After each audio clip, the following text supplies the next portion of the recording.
Halo teman-teman, mau nanya deh, di lingkungan teman-teman sekarang cuacanya lagi seperti apa sih?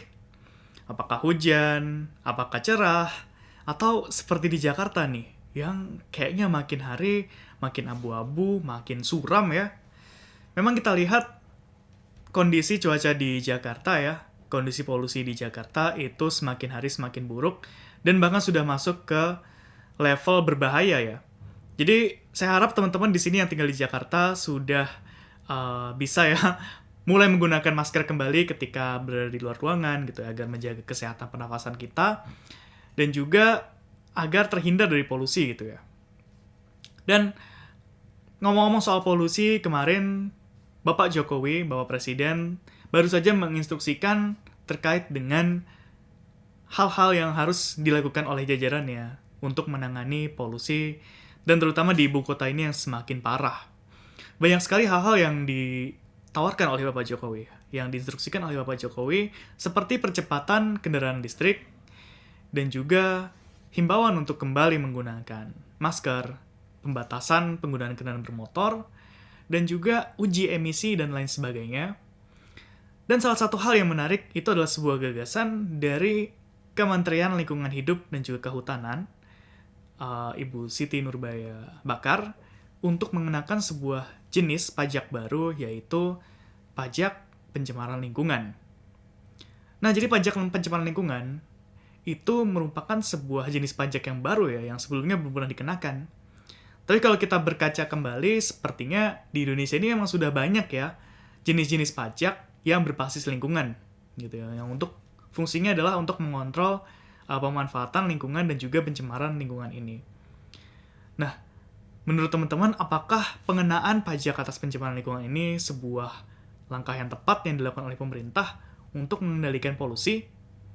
Menurut teman-teman bagaimana? Dan hari ini kita akan membahas juga sedikit tentang prinsip-prinsip terkait dengan pajak atas lingkungan ini.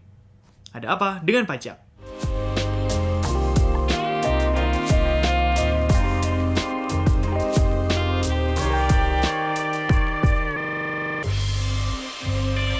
Pajak dan polusi. Ketika teman-teman mendengar kedua hal tersebut, apa sih yang muncul di benak teman-teman? Kalau saya sih adalah pengenaan pajak karbon dan juga pajak kendaraan bermotor ya. Pajak karbon ini adalah salah satu jenis pajak yang baru ya, yang diamanatkan sejak tahun 2021 melalui Undang-Undang Harmonisasi Peraturan Perpajakan. Jadi melalui Undang-Undang HPP kemarin, itu melahirkan sebuah aturan baru terkait dengan jenis pajak pusat baru, yaitu pajak karbon. Di mana pengenaannya itu saat ini ditunda ya hingga tahun 2025 untuk industri-industri keseluruhan, tetapi untuk sekarang baru hanya dikenakan pada PLTU saja. Jadi nanti ketika tahun 2025 itu baru akan dikenakan pajak karbon ini. Nah, sebenarnya pajak karbon itu apa sih? Pada intinya, pajak karbon itu adalah pajak yang dikenakan pada besaran emisi karbon yang dikeluarkan oleh suatu industri atau suatu kegiatan usaha tertentu, begitu.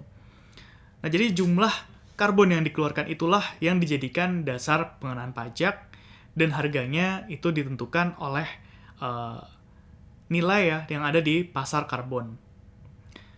Nah, untuk mendengarkan penjelasan selengkapnya bisa disimak di video ini, gitu ya. Jadi sudah dikeluarkan peraturan pemerintahnya ya terkait dengan pajak karbon ini, teman-teman juga bisa baca selengkapnya. Dan juga kita tidak ketinggalan, ada juga pajak kendaraan bermotor yang memang sudah diterapkan sejak lama ya, salah satu jenis pajak daerah.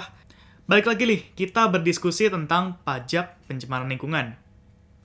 Jadi ini sebuah pajak baru ya, yang muncul gagasannya ketika ramai-ramainya di masyarakat berdiskusi terkait dengan polusi udara di Jakarta yang cukup tinggi ini ya. Nah, ini adalah sebuah gagasan dari Kementerian Lingkungan Hidup dan juga Kehutanan, dan gagasan ini itu didiskusikan bersamaan dengan Badan Riset dan Inovasi Nasional atau BRIN, dan juga nanti akan dibahas bersama dengan Kemendagri ya, Kementerian Dalam Negeri, karena ini nantinya akan menjadi salah satu pajak daerah baru yang nantinya pastinya akan dibuat dimasukkan ke dalam peraturan daerah masing-masing ya. Seperti apa pengenaannya untuk tiap-tiap daerah. Jadi kalau kondisinya saat ini masih dalam proses diskusi ya, perancangan, dan nanti juga akan ada uji publik ya, di mana pemerintah akan mendengarkan aspirasi dari masyarakat terkait dengan pengenaan pajak pencemaran lingkungan ini. Seperti itu. Nah, kalau misalnya kita bicara tentang pajak lingkungan itu sendiri, sebenarnya kita bisa melihat best practices-nya dari produk-produk tulisan dari lembaga internasional ya. Kalau teman-teman mau baca terkait dengan referensi dan prinsip-prinsip yang best practices internasional, kita bisa mengacu kepada contohnya UN Framework Convention on Climate Change, lalu ada juga the Kyoto Protocol, dan the Paris Agreement. Nah, itu adalah kiblat ya bagi pemerintah-pemerintah, otoritas-otoritas di dunia untuk menerapkan pajak untuk lingkungan. Sebenarnya apa sih yang disebut dengan pajak lingkungan itu sendiri? Definisinya cukup banyak ya, banyak yang mendefinisikan masing-masing. Tetapi kalau kita lihat definisi dari OECD, kita bisa temukan bahwa pajak lingkungan adalah pajak yang pemungutannya berbasis suatu unit fisik yang terbukti memiliki dampak negatif terhadap lingkungan. Kalau kita mau kaji kembali definisi tersebut ya, kita bisa lihat ada beberapa hal yang harus kita perhatikan. Pertama, ini pajak yang pemungutannya berbasis suatu unit fisik.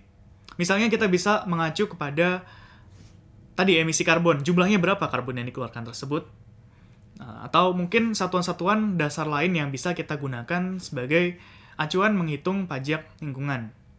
Gitu ya. Mungkin bisa berapa meter persegi tanah yang digunakan gitu ya. Misalnya dalam hal penggunaan untuk pertambangan gitu dan sebagainya. Nah, itu kita bisa jadikan ada unit fisik yang dijadikan acuan gitu ya. Nah, kemudian ada aspek berikutnya yaitu terbukti memiliki dampak negatif terhadap lingkungan. Jadi ada buktinya nih bahwa itu benar-benar memberikan dampak negatif kepada lingkungan. Bukan hanya berdasarkan tuduhan-tuduhan semata yang tidak ada buktinya begitu ya. Nah, kalau misalnya kita bicara dengan karbon, kan memang sudah terbukti ya, itu ada bisa merusak ozone layer, dan itu bisa mempengaruhi kualitas pernafasan manusia, dan sebagainya, makanya itu bisa dikenakan pajak ya, dengan bentuk pajak karbon yang nantinya akan diterapkan secara penuh pada 2025 ini di Indonesia. Oke, di sini OECD juga membagi pajak lingkungan ini menjadi 4 kategori. Pertama adalah kategori pajak energi, kedua pajak transportasi, ketiga pajak polusi, dan keempat pajak sumber daya. Yang jelas pajak lingkungan ini harus digunakan secara eksklusif untuk meningkatkan kualitas lingkungan. Tujuannya itu meningkatkan kualitas lingkungan, teman-teman, bukan untuk menambah penerimaan negara gitu ya. Jadi kita perlu jelas ya goals-nya di sini, pengenaan pajak lingkungan itu buat apa? Ya untuk memperbaiki ya atau meningkatkan kualitas lingkungan, bukan menjadi sumber pendapatan negara. Itu bukan yang utama begitu ya. Kalau kita lihat satu-satu ya, tadi kan ada pajak energi. Nah, apa sih yang disebut dengan pajak energi ini? Ya, kalau pajak energi ya sesuai dengan namanya, pajak yang dikenakan atas produksi, distribusi, maupun konsumsi dari energi. Gitu ya. Baik itu berupa mungkin listrik atau bahan bakar gitu. Nah, kalau di Indonesia itu udah ada belum sih? Ada, teman-teman. Ayo apa? Mungkin teman-teman udah kepikiran nih. Oke, teman-teman, kalau kita lihat kembali ya dalam jenis-jenis pajak yang ada di Indonesia, sebenarnya pajak energi itu bisa kita lihat ya dalam beberapa jenis pajak di pajak provinsi dan pajak kabupaten kota. Sebagai contoh, ada pajak bahan bakar kendaraan bermotor. Nah, kalau bahan bakar kendaraan bermotor kan itu salah satu jenis energi ya. Dan ini adalah salah satu jenis pajak energi begitu. Nah, jadi seperti yang saya sebutkan tadi, yang disebut energi tadi itu bisa berupa listrik maupun bahan bakar gitu ya. Dan ini adalah salah satu jenis pajak energi gitu, yaitu bahan bakar kendaraan bermotor.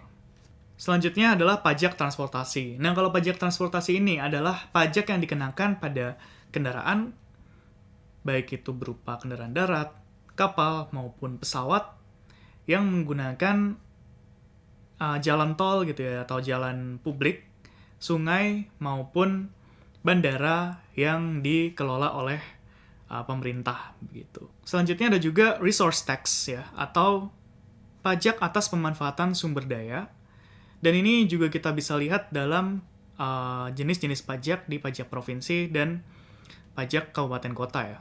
Salah satunya adalah misalnya ada pajak air permukaan gitu ya yang di pajak provinsi. Kemudian ada juga pajak mineral bukan logam dan batuan. Ada juga pajak air tanah.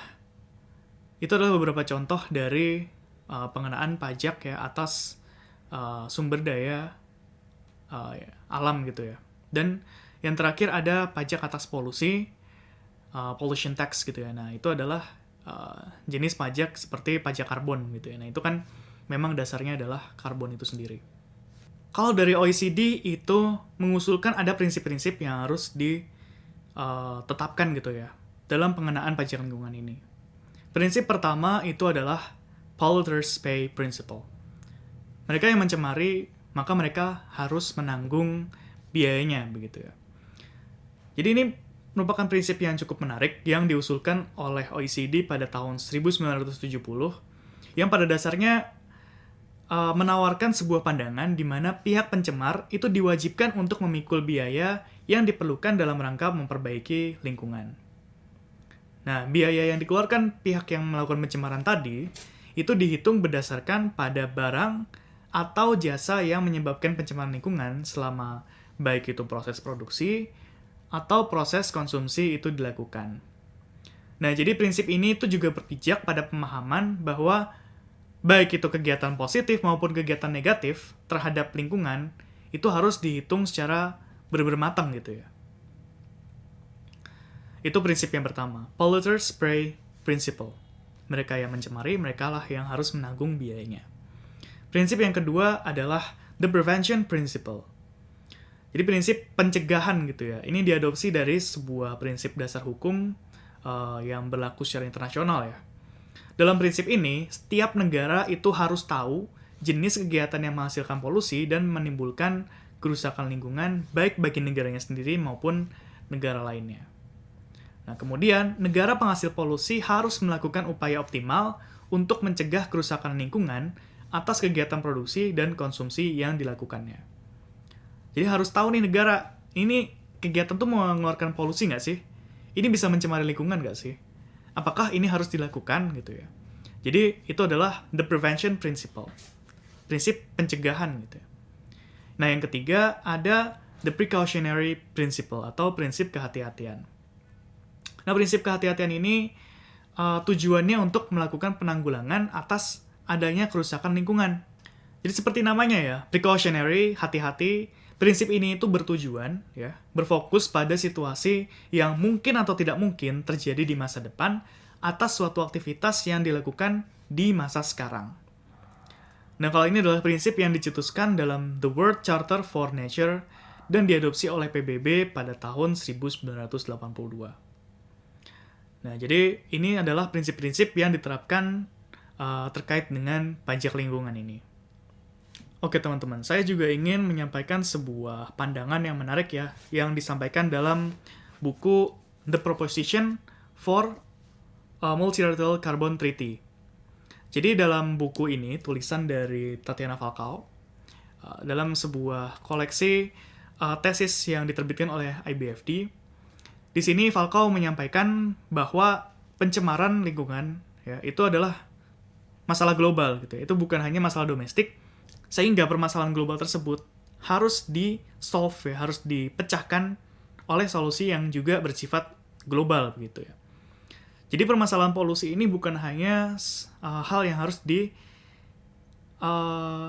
sendirian itu oleh masing-masing negara secara domestik, tetapi juga harus dilakukan secara kolektif oleh beberapa negara yang bekerja sama begitu ya, untuk sama-sama memenuhi misalnya carbon tax emission-nya itu minimal harus berapa begitu ya. Maksimal harus berapa sehingga kita bisa mencapai zero carbon emission gitu. Nah, Kalau misalnya mau baca buku ini, itu boleh banget, ada koleksinya di DDTC Library ya. Silakan berkunjung dan juga silakan pinjam bukunya, ini sangat menarik, banyak insight-insight yang juga menarik ya terkait dengan solusi seperti apa sih hal yang bisa dilakukan gitu ya terkait dengan permasalahan global terkait polusi dan pencemaran lingkungan tersebut. Dan juga teman-teman di sini kita juga ingin mengusung ya agenda untuk peduli terhadap perpajakan dan juga politik gitu ya, korelasi antara pajak dan politik. Makanya di sini kami membuka segmen baru di DDTC News, yaitu adalah pajak dan politik begitu ya. Silakan untuk kunjungi sekarang juga dan cek berita-berita terbaru terkait dengan perpajakan dan politik. Oke, sekian episode kita hari ini di Ada Apa Dengan Pajak. Sampai bertemu di video berikutnya. Stay curious!